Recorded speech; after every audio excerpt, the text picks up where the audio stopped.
आज आपण माहिती बघणार आहोत कदंबाबद्दल. तर मी तुम्हाला कदंब दाखवतो. हा, ते आपल्या हातकडे आहे हे कदंब. तर याची माहिती मी आज सांगतो तुम्हाला. याचं संस्कृत पर्याय नीप आणि प्रियक आहे. तर ह्याला हलीप्रिय पण म्हणतात का, कारण की पावसाळ्यामध्ये हे येतं, त्यामुळे हे जे शेतकरी आहेत म्हणजेच हली त्यांचे प्रिय असल्यामुळे याला हलीप्रिय पण नाव आहे. तर आपण याच्याबद्दल माहिती बघूयात. ह्याचं चरकाचार्यांनी याला वमनोपग, वेदना स्थापन आणि शुक्रशोधन गणामध्ये याला ठेवलेलं आहे. महाकषायामध्ये याचा समावेश केलेला आहे. तसंच सुश्रुताचार्यांनी याला न्यग्रोधादी आणि रोध्रादी गणामध्ये घेतलेलं आहे. तर याचं कुल हे मंजिष्ठा कुल आहे, म्हणजेच रुबिएसी फॅमिलीमध्ये हे येतं. याचं लॅटिन नेम आहे अँथोसेफालस इंडिकस. तर याच्याबद्दल आपण माहिती घेऊयात. तसं तर कदंबाचे 3 प्रकार सांगितलेले आहेत. त्याच्यामध्ये पहिला प्रकार आहे धुली कदंब, दुसरा प्रकार आहे धारा कदंब आणि तिसरा आहे भूमी कदंब. तर भूमी कदंब हा उंचीला खूप कमी असतो, क्षुपसारखा असतो आणि याला फळं पण छोटी असतात. त्यासोबतच जे धुली कदंब असतं तो 30 फुटाचा वृक्ष सांगितलेला आहे. पण त्याला फुलं ही वसंत ऋतूमध्ये येतात, म्हणजेच उन्हाळ्याच्या आधी. आणि जो दुसरा अजून एक उरलेला प्रकार आहे तो धारा कदंब. धारा कदंबला वर्षा ऋतूमध्ये फळ येतात, म्हणजे हा आता वर्षा ऋतूमध्ये याला फळ आलंय, मग हा धारा कदंब आहे. तर आपण याबद्दल अजून पुढची माहिती घेऊयात.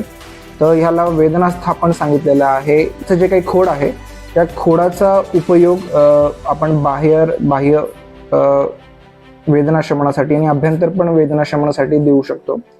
तर ह्याचं मेन आपण रस वीर्य विपाक जाणून घेऊयात. तर याचा रस आहे तिक्त कषाय रस आहे. याच्या पानांचा पण तिक्त कषाय रस आहे. याच्या खोडाचा म्हणजे याचा त्वकचा पण तिक्त कषाय रस आहे आणि पण याच्या फळाचा मधुर रस आहे. आणि याचं वीर्य हे शीत आहे आणि विपाक ह्याचा कटू आहे. तर सगळ्यात महत्त्वाचे आता याचे उपयोग बघूयात आपण. तर याचे जे पानं आहेत हे पानं तिक्त कषाय असल्यामुळे या पानांचा दीपण म्हणून उपयोग आपण करू शकतो, दीपण पाचनासाठी. त्यासोबतच ह्याचा रस कषाय असल्यामुळे हे व्रणशोधन, व्रण रोपणासाठी हे वापरलं जातं. याचा काढा किंवा याचा कल्क करून जर व्रण धावण केलं तर व्रणशोथ आणि व्रण हे लवकर भरून येण्यासाठी आणि काम होतं. तसंच याचा कल्क किंवा याचा काढा करून आपण गंडूश केलं तर याच्यामुळे मुखरोगांमध्ये खूप चांगला फायदा होतो.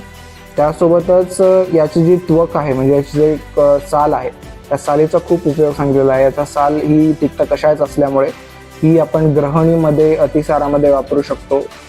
ग्रहणीमध्ये आपण याला वापरल्यानंतर त्यासोबतच जर आपण हे वमनामध्ये जे वमनाचा अतियोग होतोय किंवा छर्दी होतीये त्याच्यामध्ये याचा आपण उपयोग करू शकतो. त्यामध्ये काय करायचं आहे की याची त्वक चूर्ण, त्यासोबतच जिऱ्याचं थोडीशी चूर्ण आणि साखर यांचं मिश्रण जर दिलं तर वमन थांबतं, असं याचा उपयोग आहे.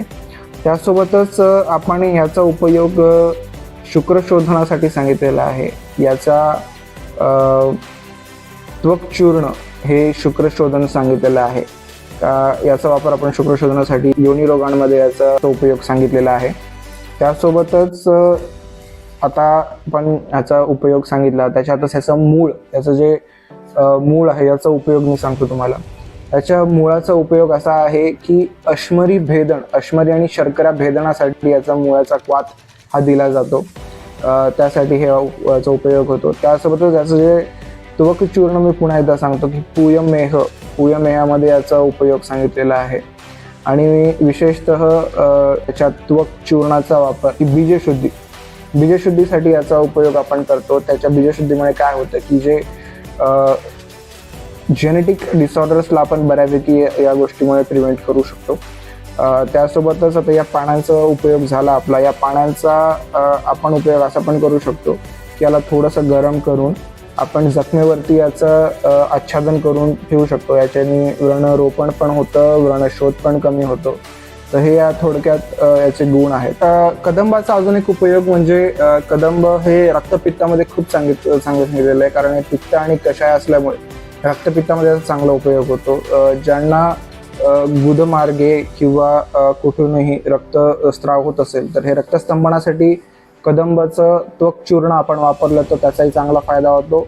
त्यासोबत या त्वक आणि पत्र, याचं पत्र क्वाथाचा पण आपण वापर किंवा चूर्णाचा पण वापर आपण रक्तस्तंभनासाठी करू शकतो. तर याचा अजून एक असा उपयोग आहे की याचं जे त्वक चूर्ण आहे त्याचा उपयोग जे क्षुद्ररोग जसे की व्यंग आणि नेच्छ याच्यामध्ये याच्या त्वक चूर्णाचा लेप केला जातो, त्याच्याने क्षुद्ररोगांमध्ये खूप चांगला फायदा होतो.